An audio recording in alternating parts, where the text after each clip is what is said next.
Hi, you guys. My name is Tyler, and this is my new series highlighting mompreneurs specifically. So, moms who are entrepreneurs and just trying to juggle motherhood and starting your own business and still fulfilling your dreams. That's the topic that we're going to be discussing today. Just embracing this unexpected journey and what comes along with it. And I really want to dig into you guys' support system and things like that. But first, while you guys are tuned in, I want them to plug their social medias and their business too. Because like I said, we are entrepreneurs, so them extra dollars be paying off. Yep. So, Alicia, if you want to go first, just say your name. If you want to put your social media, you can, or your business social media. Okay. Alicia Hawthorne with Belsiah Naturals. That's Belsiah Naturals, and it's that across the board with Instagram, Facebook. It's an all-natural skincare from head to toe. We got you from hair all the way to your toes with scrubs, oils, and skin. All right, Shane, you go. Okay, my name is Shankula Davis, and I am the owner of House of Black, which is a consignment thrift shop. There you go. And it's new, and I'm excited about it. Oh, I got so many questions to ask y'all. But first, because I'm nervous, I don't know how y'all feel, but I'm nervous myself. So we're gonna start with some fun icebreakers. And the first question I want to ask, we'll start with this one. Oh, and one thing I want to do highlight, although we're moms, my thing with me is that I don't like it when women become mothers and they just instantly forget who they was before. So it's always important to me to kind of just never forget who you was before that, and still, and taking the daily things that you loved before and your hobbies and things of that nature. So my icebreakers is always going to include music, entertainment, things of that nature, because that's just what I love. Yep. So my first question is going to be, what would be the theme song to your life right now? Or it could be your child's theme song, like how they are personality-wise, or it could be your relationship with your child. Should I answer first? Yes. So I would say for my son himself, now I'm not a super rock fan or anything, but just the title Born to Be Wild. Like my son is off the chain. Literally all the time I say he is on 1,000. So he is a boy's boy. He is low-key an athlete. So for my son, like personality, I'm going to say Born to Be Wild. He's still stubborn. Like I say, he's just a boy's boy. The theme song for our life right now, whew, child, I don't even know. Actually, let me come back to that. Let me see. Bella is on Mulan. Don't ask me why, and I don't know if it's because it's girl empowerment. I don't know what it is, but she likes to see cartoons with Pocahontas, Mulan, Frozen, girl characters. Girl empowerment, I guess, is her theme, so I'm stuck watching it all day. I love that for her because although, and I'm going to put a disclaimer here, y'all, this may not be a lot of facts. This is all feelings.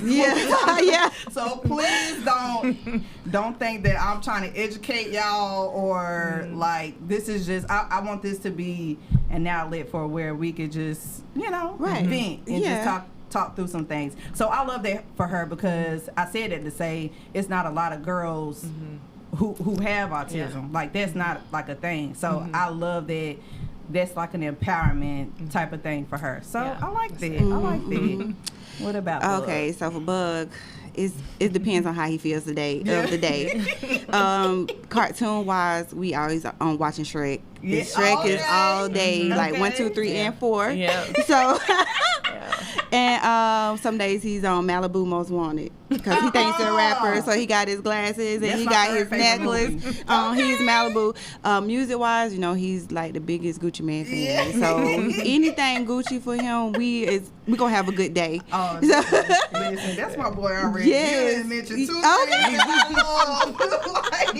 Malibu's, fun fact, Malibu's Most Wanted is my third favorite movie. Okay. My first is Harlem Nights. My second is Life. So so about the Harlem Nights. Now this is his thing now. So so he's like speech wise, you know, he's kind of you got to know him to kind of understand what he's got going on. Yep. So my husband, when we met, he's been trying to introduce him to like new movies. So Harlem Nights is one of the movies. So his Bugs part is Delarice and them fighting in the field. You know, that's they thing. So he know the script. So we be like, no, you can't say that. So it's like hilarious. If you could be any rapper or artist, who would it be? Or you could choose for your child, who would it be? And why? Rapper or artist. Rapper or artist. Let me see. I should have had my answers already because I should be answering first. Give y'all some time. I would say rapper or artist. So I always say the artist. I wouldn't necessarily want to be him, but my spirit animal artist is Lil Uzi Vert. Like, I can see it. All the attitude. I don't know. Goodness. Rapper or artist? Well, I would have to say for Bella because once again they're on a repetitive. Very repetitive. Very repetitive. Yeah. It's been Maverick City for about the first year, and that's all. And I have lost my favorite in art because I'm always stuck to listening to what she. So right now it's Maverick City for this past year. I don't know when she's gonna let it go. So that's the only thing I've been listening to. I can say, I can speak for me and Bug, Lil Wayne. Okay. Because he like Lil Wayne. So that's, I would say Gucci is his favorite, but Lil Wayne, he kind of neck and neck with it. Okay. Yeah. And then we're gonna do one more, and then we'll really get into it. What is a phrase that you say all the time now that your mom used when you were growing up? Oh, I got mine. Mine would be, I'm the mama, you stay in the child's place. So that is one that I use all the time, and I always feel like, well, why? And see, my parenting style is I try my best to explain things to my kids so that way they can understand the reason behind it. Because I have 2 kids. So my son, Zuri, is the oldest. He'll be 8 this month, June 27. Oh, child, I almost forgot. June 27. It's close. Yes. And I have a daughter, Emery, who doesn't have special needs. She is 6. So I had them, they're 18 months apart. Right. So I had them back to back. But she's the one that's always asking questions. Why this? Why that? Why this? Why that? So I try to, and she's really like, my son is emotional, which makes me really get in tune with my emotions. And with her, she's emotional too. She's sensitive. So I try to, give the background of the feelings and emotions and why you can't do this. Well, this just isn't safe. Just because explaining it. Yeah. Right. And try to make it, in simple terms that they can understand or whatever. But it's at the same time I be having to tell her like I'm the mama. Right. So hey girl. That's my friend Kristen, y'all, my bad. She's not on the mic, she's just viewing. So yeah, that's one that I use all the time for me and my kids. And what about y'all? Mine would have to be, I'm not going to tell you again. Yep. Go somewhere and sit down or keep your hands to yourself. It's been, that's it. Yeah. Mine is, if you got an attitude, go in your room. Okay. Go in, I say it to both of my kids, Bug too, because he's smart, My oldest is best to go back in the room and start over, then come back out. Right. That's it. And one thing I was going to say too, like, I be trying, because y'all know on TikTok, like, the thing is soft parenting. And, like, that don't be That does gentle not. parenting? It does not work. Gentle parenting. Because I can't keep repeating myself. No. That's one thing I hate. Like, I be trying my hardest not to yell at my kids. But I'm like, listen now. You got to get a little bass in your voice. Yeah, okay. I said this twice. Too many times. We're not going to do this today. This is what we're going to do. Exactly. So we're going to get into the meat and potatoes of everything. First, I want us to like go around, just talk a little bit about our kids so that way they can understand, because I don't care what nobody say. All of them different. And when I say all of them, I mean, and like I said, don't don't y'all judge my heart, but I don't know all the technical and medical terms and all that. But you know, just kids who are different, who have who have actual special needs. But my son has autism, and I know at one point they had the different levels. And I think my son would have been like level 3 or something like that. I think it's 5 altogether. But he's nonverbal, autism. What else can I say about that?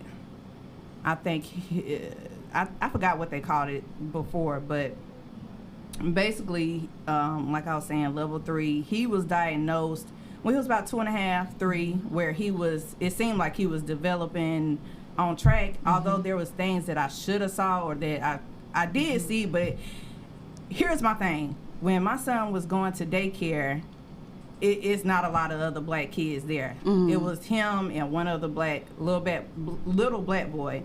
And what I noticed first is that he wasn't progressing speech-wise like he should. But the other little black boy sounded just the same. So I was like, maybe this is like maybe I'm just not talking enough to him, or in my job, I did not want kids beforehand. I ain't know nothing about no kids. So I was like, and I didn't have that instant connection that a lot of moms talk about. That's one thing that I did notice. Okay. So I was like, this is like a little alien that just came out of me, low key. So I don't know him. He don't know me. Like, so I just feel like maybe I just didn't talk enough to him on his younger years.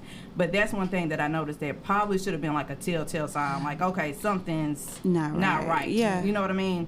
So that's my son. And then Alicia, with your daughter, what was like your beginning stages to tell, you know what I mean, that because your daughter's on the spectrum. So I want you to dig a little deeper into that. Okay. Same for you. She was a typical child up until like 20 months, we started to see her speech regress, and she stopped talking. She was doing sentences, three-word sentences that went down to 2, went down to 1 word, went down to nothing. Oh, same. And so, then her behavior started to change. When people would come around, she would go run and hide. Like, she was literally fearful, and I was like, something's not right. And then it went down from there. Of men. He didn't want to be around men like that. Still to this day, he's like legit a ladies' man. Like, it's crazy. Yes. And what else happened?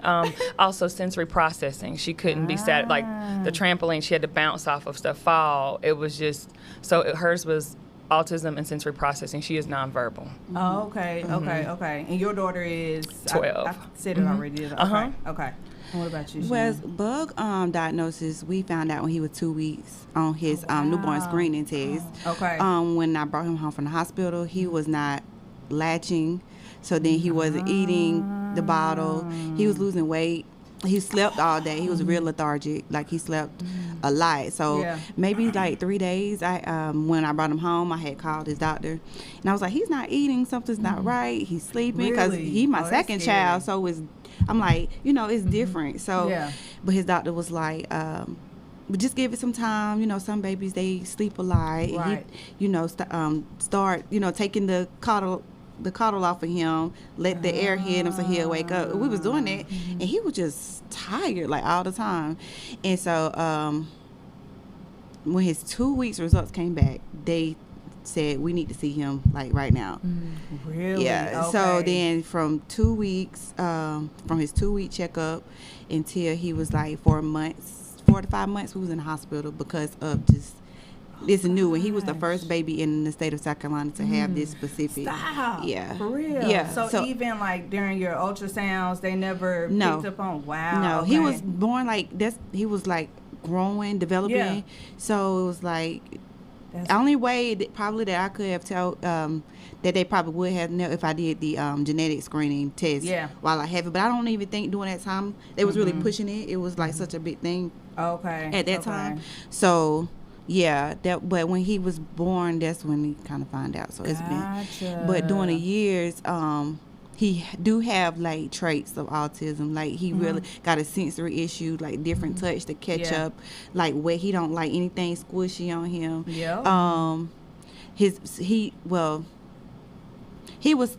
did have speech up until he was 3. Okay. And he had a stroke. Oh my God. So then I'm sorry. he went his developmental delay went down then, and then it was kind of like we started all back over because it was like a baby all over again. Girl, that'd be the thing for me. It's like as soon as you tackle something, it go back. It was like, what in the world? Okay, so how many kids? And I know you're a new mom, so we're gonna talk about that too, about the whole family dynamic things. But how many kids do you have? 3. What about you, Alicia? 2. 2. Oh, you got 2 kids. My oldest is 23. No, I didn't know that. Okay. That's good because I seen you, like I say, y'all on Facebook and all that. It'd be like your distant cousin. Yeah, we family.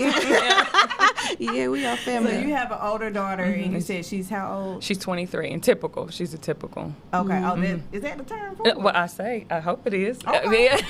I said typical child, I guess. Yeah. Okay, I hope it is. Mine, Jay is 19, so he's my oldest. So y'all got, okay, cool, Yeah, cool. I'm old. No, not at all. And what is, now you don't mind saying his diagnosis on? No, I don't mind. Okay. The short term is MMA plus H which is methylmalonic aciduria with homocysteine. Oh, child. Okay. Yeah, it's like real genetic. It's like we follow up with genetics every 6 months, so it's like it's real like science. I know the genetic center. I think it's it's called Greenwood Genetics. Yep. But it's actually in Greenville, right? They wanted to do, because I know, how can I say this? A lot of, so with my situation, it's basically a lot of kids, they say end up having autism when you have a child right behind that. And that's what it seemed like, because as soon as I had my daughter, that's when he started showing those type of signs of autism.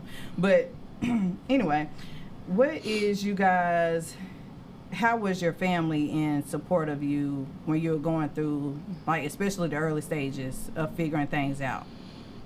I was. She looked like. Well, I see you post your mom a lot too, so that's why I really like.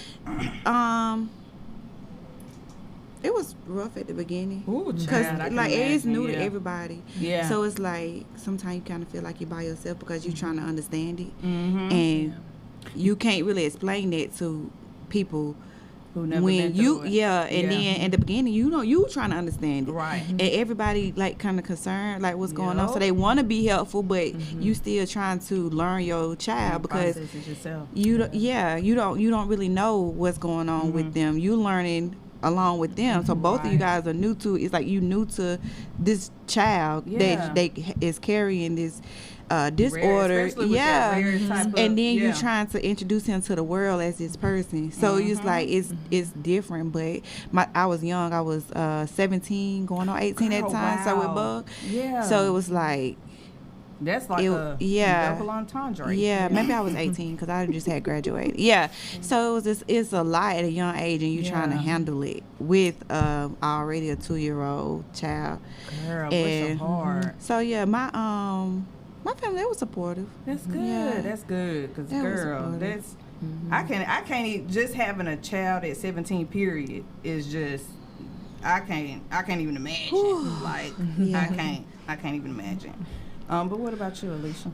They were supportive, but I just don't think they understood. Yeah. She's the first special needs in the family, and so it was like, well, why is she acting like that? Why is she not talking? Why is she? I was like, I don't know. I'm trying to figure it out myself. And of course, old school. They're like, that baby, you need to whoop her because she's, it's like, but it's not. This is not. It's not behavior she's trying to tell me. So after now, even at 12, I still feel like I don't. Puberty is hit, that's a whole nother ball game. And so I feel like I'm back to square one, learning her again. Because they become this new person again that you have to learn. And like it's nobody or no manual that's going to prepare you for the birth stage or the puberty stage. Because it's like you're going through it again. Girl. And it's like, where's the wine already? And just on that topic, which I actually thought about that because I want to dedicate a whole episode to that. But just to answer my original question too, the same. Like I haven't had any special need kids, cousins or anything like that. Any of my aunts or parents, nothing like that. So they're in full support. They definitely help me, but they're just like, you just have to deal with it. Like you supposed to do what you supposed to do. Yeah. You know what I mean? I'm just like, well, I'm just venting, dang. Like, yeah. But on the part about puberty too, because I just be, and I know D.L. Hughley, I don't know if y'all know, but his son is autistic, and I'm just like, when my son gets older, what are we gonna do with? You know what I mean? Like, what am I supposed to do about that? Because men do have needs. Yeah. And they have to release themselves, and women have needs too. You know what I mean? So it's like, what do I do? And I brought up D.L. Hughley because he's gone on record and gone on camera saying all the time he gets his son prostitutes. So, oh my God. So I'm like, is that the best thing to do in that situation? Because I don't know. No, I ain't pushing them heifers on my bed. And I know it's different for you, Alicia, because you got a girl. So I'm just like, nah, you keep that racket. Yeah. Like, put it But down. I'm just like, I don't know, because like I say, my son is like a ladies' man. Yeah. Like literally, and my son, I call him a runner, but the technical term for it is elopement. So he wander off. Yeah, he'll take off. Yeah. And literally one day we at the mall in Anderson, South Carolina, in Dillard's, and I'm going through the rack, and I'm thinking he right here beside me. That thing is gone. Yeah. So, and this happened probably when he was about 4 maybe. So, of course, I'm frantic looking for my son or whatever. I walk up into the makeup department. He's sitting right there in this girl lap, just having a good old time. Oh, my God. She's rubbing up on him. And I'm just like, what is really happening right now? Like, he done gave you a heart attack, but he's over here. And he having him a good... And he loves women from the Caucasus Mountains. He loves white girls. He will not fool with black girls. And I'm just like, now, son, if you, this would not be a thing. Like, in his other life, he was white. So that's one thing that I always worry about. Like, what are we gonna do when we get older? And I know me and you were talking before the episode even started. Like, what does it look like when your child is aging with special needs? Like, what does that look like for y'all? What are some things that you probably either had more help with when they were younger, as far as like resources, compared to now?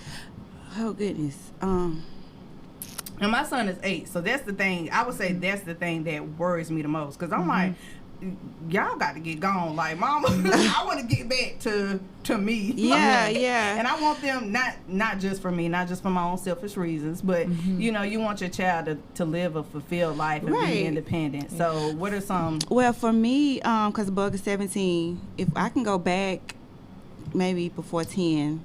I would push him to be more independent. Okay. And not baby him so much because of his condition. Yeah. But you know, when we have children like that, we want to baby, we want to because we feel bad, because we feel like the world looking at them in a different way. But if I can go back to that, I would push him just to be like off the titty, like you gonna do this, do that, because the world is crucial, and mama not gonna always be here. So now we at this age 17. Thank God, like I'm married now, because my husband, he does a lot with him. It's like he's grew more since I've been married and met my husband. He's grew because he's 16, 17. He's coming a man, you know. So it's like his emotions and feelings are different, but it's more, I can see the testosterone in him. He's getting like, he's bucking out. Like, I'm like, okay, you coming out. I need you to. So he's like, he can go to the bathroom by himself now. He don't really need assistance, but sometimes he do need assistance, but sometimes he don't. But it's like he want to be more independent. He want to sleep in the bed by himself. He want to clean up. He want to do certain stuff just because he have that figure around. But it is because we push him to be like, no, you're gonna do this by yourself because we know you can do it. That's so good. That's so good. That's good. What about you, Alicia? I know like her. I have babied her in such a way, because overcompensating for what she may not get or how society is. Okay, I'm gonna do it for you now. I'm like, shoot, I should have helped you, let you go a long time ago. So still the assisting her with everything. Right now, what the future, I really don't know. That's sad to say. I don't know. But I know, I feel like I know he gonna be with me for like the remainder of his life. So it's just like I have that set. But it's like I don't want to I've always lost myself at just being mommy. Yep. So it's like it's hard to split the identity of being who I want to be or who I am, and then being mama, because that's really all I know. It's like I dedicated my life to just being mama. Yeah. So it's like, how? Right. Yeah. How do we feel so bad? Because I feel like I'm the total. Do you? That's good though. Yeah, if you Because I want to be like that. Yeah. So my thing was when he was diagnosed, I was distraught because I'm like, you gotta be with me the rest of your life. So then on, I'm just like, nah, I'm not. We ain't putting no limitations on nothing. Right. You could do this, and like once I really started, because really the thing, especially with autism, you just got to figure out what works for them. I was any type of child. You just really got to figure out what that's what makes them special needs. They have special. They just a little different, but and that's the thing that I hate too, because every child is different. Like this shouldn't even be this type of child. And of course, there's certain circumstances you got to do different things, but every child has different needs. And everybody don't even really have this one answer to what works, because it's like everybody is different. Like we kind of going through the same, but it's different. It's different routes. To get to the same. It's like you all at the same starting point. You got different ways to get to that end goal. So that's how I've always looked at it. But ever since then, I was like, nah, I ain't taking it. Like you could do this. We gonna work at it. It's just a constant work in progress. But that's the exhausting part, because it's like, okay, my son has ABA therapy, which is like behavioral therapy, which shout out if there's any black behavioral therapists out there. Yes. Come on, because we could talk. Yes. But it's like once you master one thing, child, it'd be something else that come up. Yeah. I'm just and like, it all comes with age too, because it's like we mastered this part, so then it was like, okay, well, we got to get through this. It's like we instead of climbing these mountains, and it's a continuous climb every day. So and it just be a fight. It's no days off. No, none. But I would say, and what I would like to go into next is like, for me, I think the biggest thing for me specifically was having to advocate for this, for your child or whatever. Yeah. I was, beforehand, I used to be shy. I didn't want to talk, you know what I mean? I was just shy. Very closed off sometimes, But when you have that type of, you got to be extra. So just with my story with my son, just even getting him diagnosed, it's like one major psychologist in the upstate area that could diagnose kids with autism. I don't know if it's different for like genetic diseases, but as far as like a psychologist, it's one. And I want to plug her name because still to this day she could catch these hands. But but she did not want, mind you, my son at that point then, he was even nonverbal. She did not want to diagnose him. She did not want to do her job. She was like, because I did have a kind of like a diagnosis from the school system to where he could get those early intervention type of resources or whatever. But that's not an actual psychologist. So anything that's medical, I can't receive benefits from it or any resources from it. I had to get an actual diagnosis from her. She did not want to do it. She was like, you have what you need, and that's it. I talked to his early development doctors. Like, she's giving me a problem. Like, they even had to check in with her and everything. Oh, wow. Eventually, I got the appointment where they do the assessment or whatever, and anybody knows that, when you have especially with kids with autism, you got to do all these assessments. You there for an hour just to see, what they can do, what they understand, what they can't do or whatever. And they give you your diagnosis and what they would prescribe what's next for them. Right. So finally got in there. She was so rude. Like, her bedside manner was terrible. Like, literally in there snatching toys out his hand. all kinds of girl. That room wouldn't have been the same. But when you're dealing with kids with special needs and you're dealing with therapists and psychologists and doctors, you have to be their biggest advocate. Yeah. Because some care and some just there just because they doing it. Yeah. So it's like you have to, and it's just like not being mean, but I'm his mama. Yeah. And I'm going, this my child, I'm with him every day. So I know what this looks like. I know you not there. You only there because you went to college and you read a book. Exactly. But you're not there 24/7 around the clock studying. Or even when they try to say your child is not going to be able to accomplish this, or he can't, or he or she can't do this. Well, I can say he do this at home every day. You just knew, so that's why.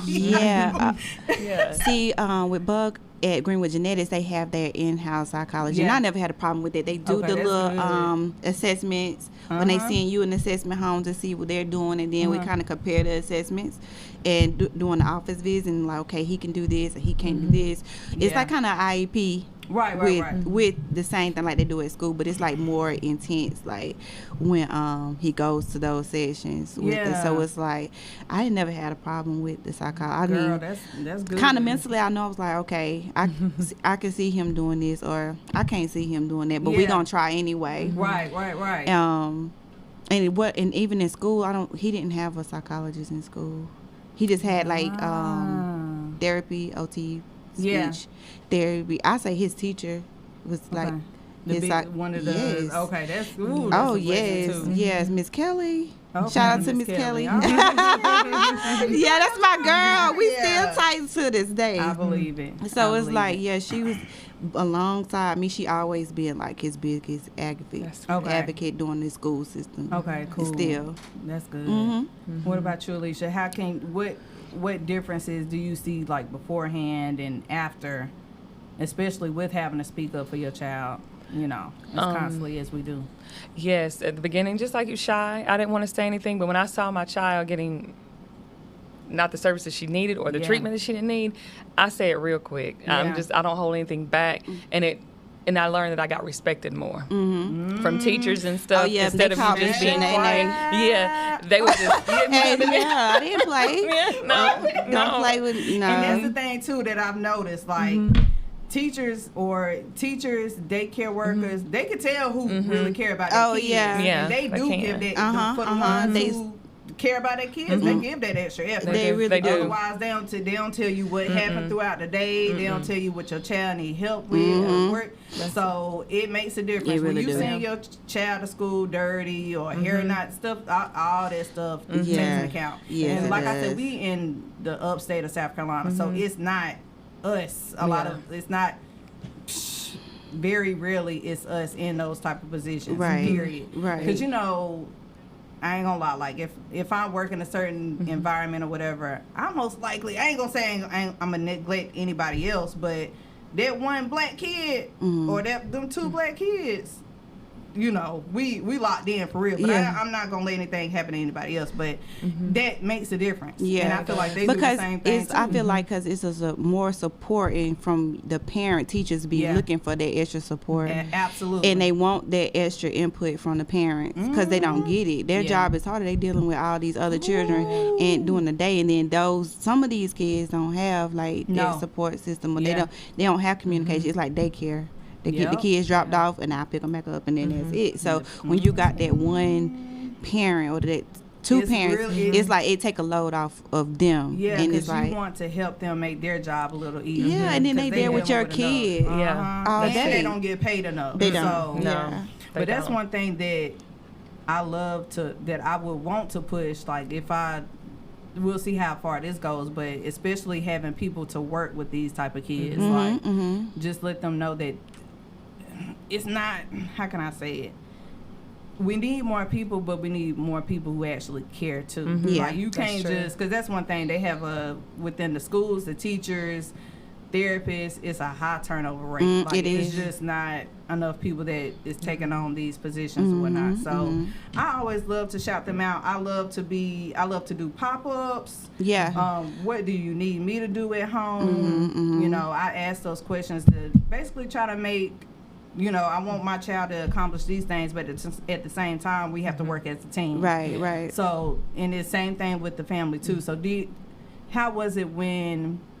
I know we touched a little bit about like when you're going through the diagnosis with your family, but how accepting are them, like taking your rules for your kids?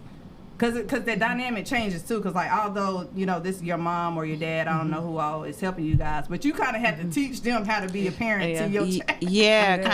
Because you gotta like that. Well, you I gotta don't know. tell them. You gotta have to coach them on how to take care of them. Yeah. So like with my parents, and I'll go first. Like my mom and dad, that's like traditional grandma. They gonna spoil the child. They gonna let them just do whatever they want to do, and they gonna come to the safety, to the rescue of the child. Like whatever the child want, even if it's not good for them, they gonna do it. That's it. Yeah. Like they just really gonna spoil. So I have to tell my parents.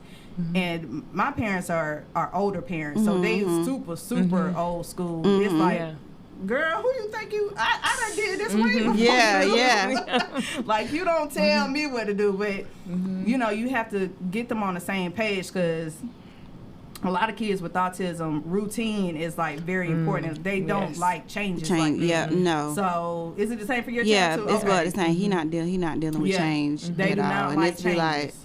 It take him if it is a change, it take him maybe a month or so to get into a routine. So it's like, here we go. And then that's when that start and go come in, because it's like it's some changes that you just can't control. You right? can't, especially like with the therapist and things like that. That stuff you can't control. Right. So that's when it's like, dang, I see this certain behavior popping up. Yep, you say he got an attitude.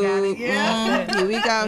We gotta get back on it. We're gonna have to pick him up and put him in the car, because he ain't going. Yep, exactly.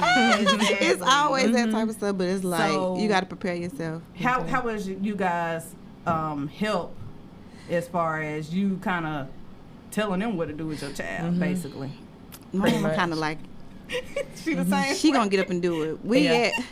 The other day, it's 7:00 in the morning. She trying to take Bud to 5 and Below. Girl, y'all go to sleep, because it is not 5 Below, not even open. They not. And she running herself raggedy, because she trying to, because he have like a transportation chair, because sometimes he have problems with his feet, he can't walk. So she was like, where his chair? We going to 5 and Below. I'm like, it's 7:30 in the morning. I was like, no, we're not doing this today. Good night. Okay. I haven't even had coffee. Y'all talking about 5 and Below. But yeah, my mama. Yeah, it is. That's their spot together. It used to be Target, but I think he done got all the toys out of Target. Yeah. Oh Lord, yeah. So they beyond Target now, so they do upgrade to 5. Okay. But yeah, that's their thing. So yeah, I'm saying.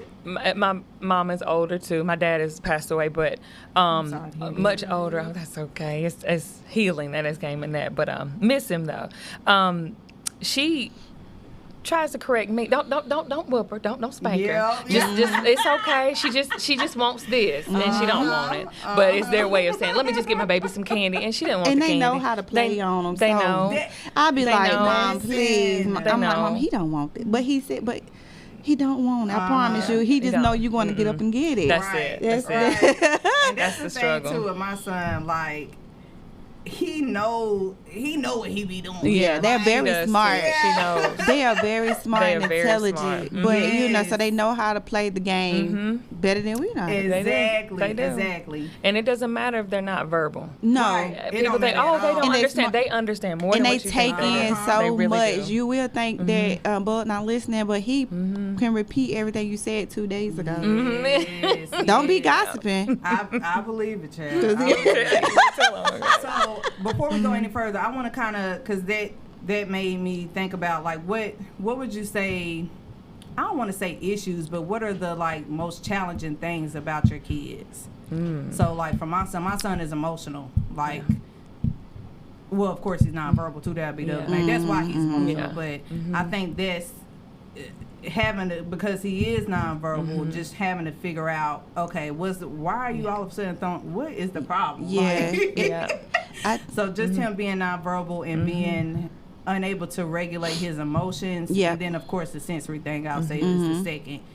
Oh Lord! And then the things he eat, that for some reason that bothers me more than the nonverbal part. Like, I want you to be able to eat what you need to be eating. Like pancakes and chicken tenders, and that's just not gonna work. So like, we gotta have try something else. Yeah, like, for us it's Lay's, chips, and pizza. Bella's on the same diet Sprite as your son. And chicken nuggets and pancakes. That's it. That's it. And goldfish. Oh yeah, that's like goldfish. And it's very repetitive. Like they want it every. I'm like, you don't get tired of this. Like, this cannot be a thing, son. Like, let's. And he will eat fruit. Like, that's the other thing. Like grapes, oranges. Yeah. But y'all know, when you eat too many oranges, that tear your stomach up. Yeah. So now we got two problems. That's not gonna work. But so the same as like the diet. And then the emotional. Him trying to deal with like growing up. And he get emotional. It's kind of hard to kind of snap him back or bring him back a little bit. Take a minute. So I just let him have his moment. Okay. And I'm like, Bug, you okay? You all right? So it's gonna be all right. You know, you trying to talk them into a better mode. Right. Then he finally come back around. But I think it's just trying to. It's the emotional part more than anything. It's hard. I think he's trying to understand himself. Exactly. And communicate. It's hard to understand what they want, and they're taller. Like, Bella's getting taller, so it's kind of like she pushes her whole body. I got scratches and bruises where she has she's upset, and I'm like, well, wait a minute, because the mom and me want to tear you up and make you sit down, but it's like, no, I'm trying to tell you something, but it's only one more time. You're going to pinch me or push me or scratch me, and then come to find out it could be something as simple as I'm hungry. But, you know, she has a communication device, but she doesn't like it. She wants to go, if she's hungry, I'm going to go get my plate, I'm going to get the food, and I want you to get it for me. And so I'm like, this $5,000 device that they paid for, you don't even want to use it. She don't want to use it. Girl, my son is the same way. He will pull out every single thing to make the food. I'm like, okay, I got it. You hungry? Cool. That's it. What would you say? Now, I don't want to be messy, but Alicia, I know your ex, and, and I know you have a new relationship. I have a new relationship too. Well, technically, brother, I'm gonna start with you guys. I'll go last because mine are messy as fuck.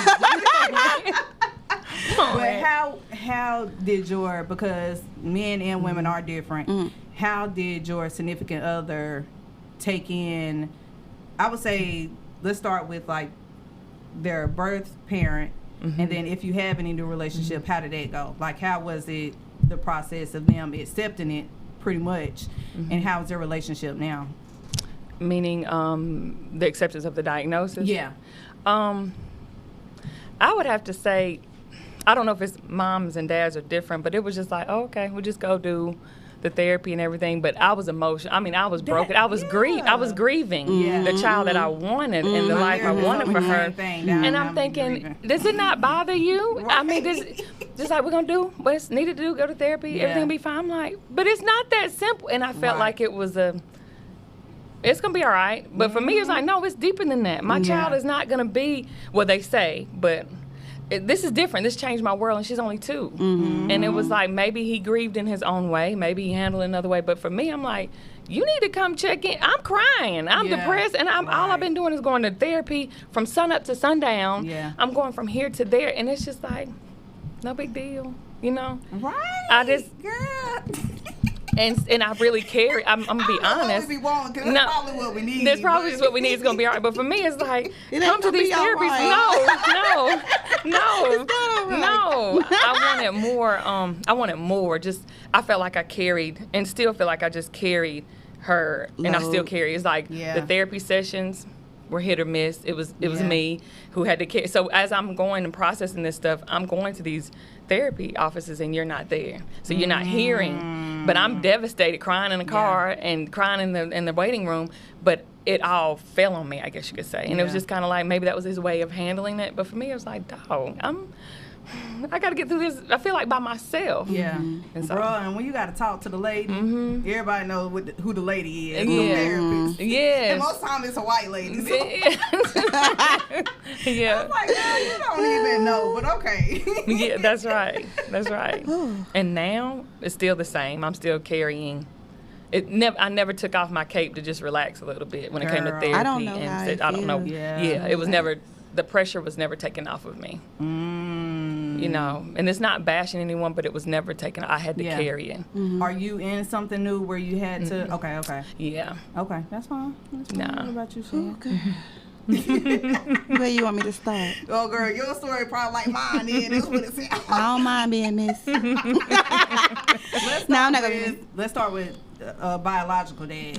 Okay, so when Bud was born, I don't really know how he felt, like, to be honest. Yeah. He was there for a moment, and then we broke up, and Bud was like 7 to 8 months.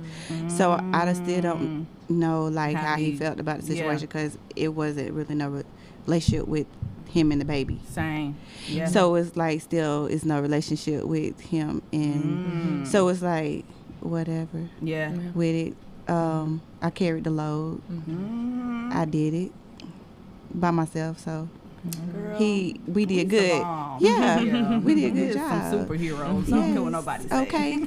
I wear my cape. Now, what about the new relationship? Okay. We gotta hype up the new one. Yes. They gotta get some extra gold Okay, medal. Like, yes. The biggest medal. So it was the transition with him. He was ready. He like fell right into position, like as if he already knew. Yeah, like he already knew how to deal with it. He haven't missed a doctor's appointment. He's been there. Okay. He been there like every step of the way. It was hard, and I didn't know really how to take somebody just coming in, just doing, because I never had it. You know what I'm saying? Like somebody just. Oh, you got him? You sure? You want to learn this? Because Juliet has a feeding tube. So it's and so he learned like really how to give him his feeding meds and it took a weight off, and I was like, what? I didn't feel heavy like that, and it was hard, and it's still hard for me to be like still like, okay, you got it, right? Because it's like it's a real. It's challenging. Yeah. It's challenging. But he ready for it. It was like he came and it's like, I got it. Don't worry about it. That's good. Yeah. And they have that's dad. Yeah. That's dad. Okay. That's his daddy. So with mine, Zuri's biological dad, he's not. Girl, that whole situation was bad from the get-go. I should have known then something was going to come out right, because he ain't right. But anyway. But his brother is actually autistic. So Zuri's uncle is actually like severely autistic. So that's kind of what drew us together from the beginning, because I watched how he, took care of his brother or whatever. But I used to live in New York, so once I moved, I can't get too deep into it, but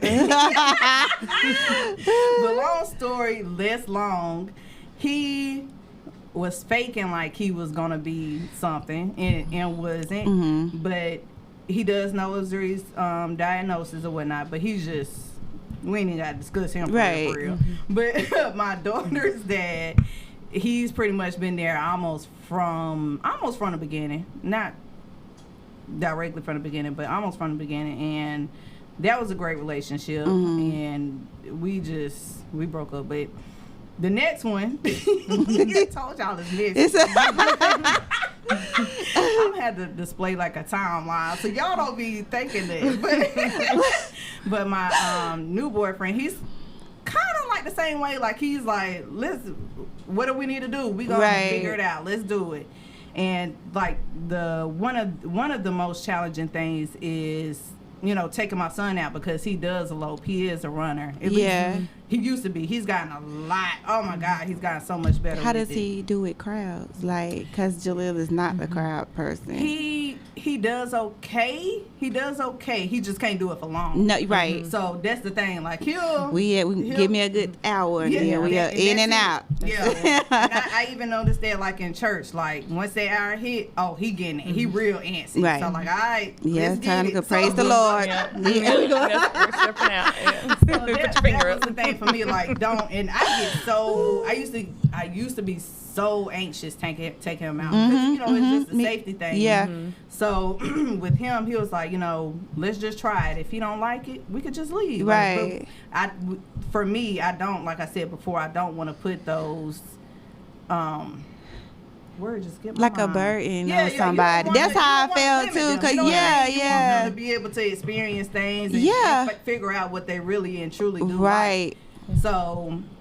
We got to give an extra kudos to those ones that's falling through with everything. So, for sure. I was just curious because I think that's one of the things that did make me nervous before too. Like, dang, I ain't gonna be able to find. I ain't never think I was gonna be able to deal with this because it's a lot. Because you be like, who gonna deal with our attitude, son? Ain't me. Already enough. So. Like who they gonna deal with both of us? Listen, God bless y'all, the stepdaddies out there. Yes. y'all are the best. Yes. But what is something that, because like I said, one of my major things with just everyday living is his elopement. Like that's something that affects our everyday life. What is something that affects y'all daily that y'all have to overcome?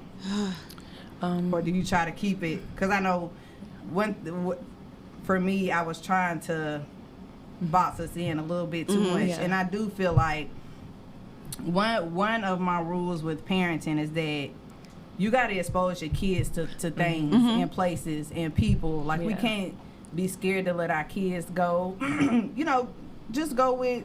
Not go with anybody. Don't get me wrong, but you want them to experience different people. And you want them to be able to go. I feel like that's how they come out to be a more well-rounded person, right? Because they've experienced so many different types of people and different personalities. You don't want to, because for me, I'm not the most outgoing person. I'm a little outgoing, but I'm not the most. But if you got somebody who is a super talkative person or a super outgoing person, you want them to experience that and take that in so they can see something different. So with my parenting, I like to give them those type of experiences to do different things. So what is something that is like daily that y'all, we have to either think about? How we gonna make this work today? Like, well, the challenge is communication. Wherever we go, whatever we do, if I stepped away to use the bathroom and she was with somebody else, so would they know that she's pulling them to that door because she thinks it's a bathroom behind it, or will they know that she's ready to go? So that's the biggest thing. I know her because we've gotten to know our children on our own, but what if Auntie doesn't know, right? And she's pulling you to this door because she has to use the bathroom, or she's pulling you to this door because she's ready to go. Will you be able to figure that out? Right. Like we'll go into the sign language. She won't. She just she wants to figure it out. Everything is I want to figure it out. We go to a store and I see her, she'll grab my hand and she'll take me to every door that kind of looks like the door, like a bathroom door, and she'll go through every one. I was like, oh, you got to use the bathroom. And so I can figure it out, but could Auntie or Uncle figure it out? Probably not. Can cousin figure it out? No, they couldn't. Yeah, that'd be the scary thing. So that's the biggest thing. I don't let my son go with nobody but my mama, my daddy, and maybe my niece. Yeah, that ain't that's even it. for long. No. Yeah. So I think my challenges I face like daily is because every day is different. Yeah. So and more so his is medically. Okay. So we have to be like, okay. We always have to wake up and see how he feeling the day when he gets up, Yeah. So it's like since January he's been in and out the hospital because he had caught the flu, and when he caught the flu, he started having seizures. See, these seizures been laying dormant in his system because he already was kind of prone to them, but he didn't never have them. Yeah. So he started having them like repetitively. Like we probably had to call the ambulance maybe 25 to 30 times. Really? Maybe since January. So it's like it changed a lot. Like so it's like we kind of have to take it like day by day. Like so When he wake up like, Bug, you okay? You feeling good? Yeah. You got them headphones on, listening to Gucci. We all right. We gonna have a good day. We listen to music. We gonna have a good day. But it just all depends. We just kind of take it one day at a time in the house. And just you go with the flow. Because, I mean, what else? You can't do nothing else. Right. That's the thing. Okay, so we're going to switch up gears. We got a little heavy for a little bit. So, you guys, what is the game called when you put the finger down? Oh, yeah. Put a finger down for something. Is it never ever? Yeah, I don't know what it is. Put a finger down if you... my best friend is a friend. But anyway, we're going to do one more icebreaker game. And we're going to do 5. We ain't going to do 10 fingers, child. We're going to do 5. And let me... hold on one second. Okay. Put a finger down if your child has his or hers own personality and it's super fun. It's still a kid, like has their own personality. Damn. Okay. Put a finger down. Hold on. Let me get my questions together, y'all. Put a finger down if your child is still independent and doesn't always need us for every little thing. I wasn't able to. Feels like it's every little thing. Yeah. But the thing is, she knows how to do it. That's so it's just like, you can do it. Why are you bringing me your shoes and socks and then I don't put them on? You put them on. So you know what to do, but it feels like you need me. That's probably mama now. Yeah, it's probably me. It's me. Yeah. Like, well, mama help me every day. Yeah, that's tell me no. So. I'm gonna put a finger down. Yeah, okay. Good. The first step is a million. Let's see here. Let's put a finger down if you... excuse me. Put a finger down if you feel like... what can I ask y'all? Because these not no good questions. I should let these beforehand. Put a finger down if you love your child's personality and that they're super fun, because I feel like that's a thing that kids with special needs are placed on. It's like they're defined by, put a finger down if you feel like your child is defined by their diagnosis. Yeah, that's true. Okay. Yeah. I had to think about that one. Yeah. Put a finger down if you feel like you could tell why you've had this special needs child. Like they impacted your life probably way more than... Yeah. Okay. So basically I did that game there just to kind of debunk some stereotypes about special need kids, because I feel like a lot of people on the outside looking in, they look at it as if like your whole life just stopped. And although it is, you know, it does halter, don't get me wrong, but once you get them going, it's you see that light at the end of the tunnel. So I wanted to kind of play that so that way we could debunk some myths, some stereotypes, because baby, my son is the best. Yes, so indeed. Yeah. So next we're going to go into more of what we do or what we want to do, basically what we dream to do and dream to be, our businesses that we started. So you guys, if you guys don't know, I own a shoe boutique called Signature Soul. And I also have like a event curation business, some which you could call, I don't know the new term for that, but that's what I be going with. So what made me start my business, I've always just loved shoes. Ever since I was little, I knew I would do something in fashion. And ever since I was probably in high school, I knew entrepreneurship would be the route to go. And with having my child, like having a special needs child, you really realize how important it is to start your own business and be able to control your money, your time, your retirement. Because if I ain't hear nothing else growing up, all I heard was make sure you save your money, because that retirement is not enough. And they saying now retirement funds is running out. So that's what really drives me every day to do the things that I want to do pretty much, and the stuff that I'm passionate about. So I want you guys, we're going to be wrapping up soon. Plug your businesses again. Tell me why you started your business and where they can find you at. find your business at too. Okay, Belsai Naturals, and it's on Instagram, Facebook, and TikTok. And I started the business because when I first went natural, it was all about just making your own hair products. That was a thing then. It was like, 15 years ago? It was just a thing to do it.